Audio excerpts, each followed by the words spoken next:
Hey, what's good, everybody? Welcome to Seabass Padilla Presents Thirsty Thursdays. Now, the only reason we're doing this is because of you guys. I want to give you what you want to see, and you all let me know that you definitely wanted to see some cocktail content from me. So thank you for that. I appreciate it. And again, if there's things that you want to see, things that you want to know, drop them down in the comments and let me know, because that's the kind of content I want to bring to you guys. Now, I've been bartending a long time. Cocktails are near and dear to me. That is my passion, even before food. Now, I love both, but I'm always down for a good cocktail.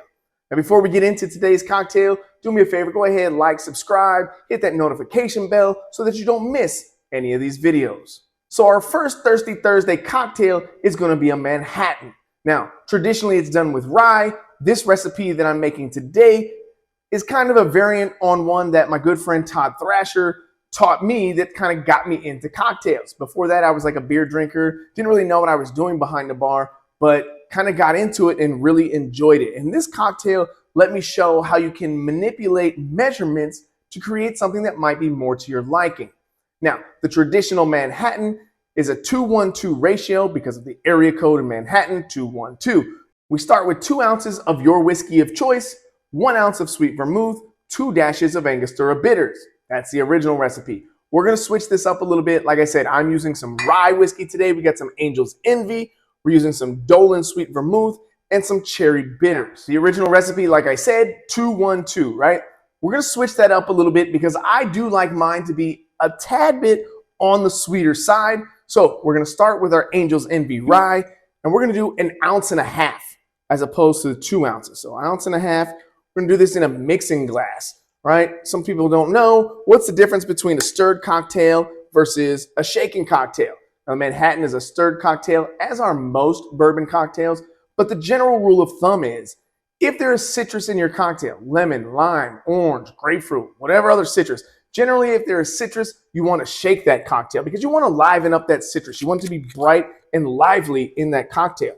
If there's no citrus, as in the case of our Manhattan here, we're going to stir that. We just want to gently blend those flavors together so that we create a nice, smooth, velvety cocktail. All right, we've got our rye whiskey in there. Now we're going to go in with that same 1.5 ounces of sweet vermouth.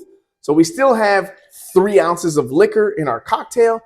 We just dropped down that rye a little bit and upped our sweet vermouth. Again, this is going to take out a little bit of the bite and give it just a little bit of sweetness. Now, bitters, essential in the cocktail as well. Traditionally, Angostura bitters. We're going with some cherry bitters today. And we're going to do 2 decent dashes there. Now, the last part of this, we need a bar spoon of cherry juice. This is I got from my guy Todd Thrasher that I mentioned earlier. We're just going to add that in there. Again, just a little bit of sweetness. Like I said, I enjoy a little bit of sweetness in my Manhattan, so that's how we're going to do this. So we've got our whiskey, we've got our sweet vermouth, we've got our bitters, a touch of cherry juice. And the cherries, do yourself a favor. Get some good cherries. Don't go to the grocery store. Don't go down the ice cream sundae aisle and get those electric red ones that you put on your ice cream sundae. Those are not good cherries. Get some Luxardo. I got some Bada Bing cherries here today. They are good cherries. Get some good cocktail cherries. It makes a world of difference in your cocktail. So the last part of our cocktail, we're going to go ahead and stir this up. We'll add some ice there. And we're just going to give this a good stir.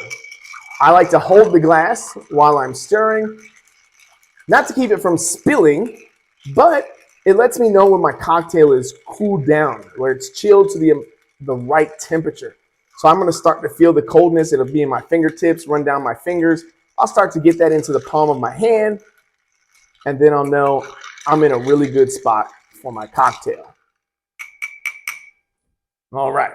Now, we need our garnish, which is going to be one of our lovely cherries. We'll go ahead, we'll strain this out into our cocktail glass. I like a coupe, but a martini glass works just as well. You can use a rocks glass if you want. Really, it's up to you, right? If you're at home, fine, whatever, drink out of whatever you want to. It's your cocktail. But again, I like a coupe glass. And that, ladies and gentlemen, is our rye Manhattan. Until the next dish, y'all.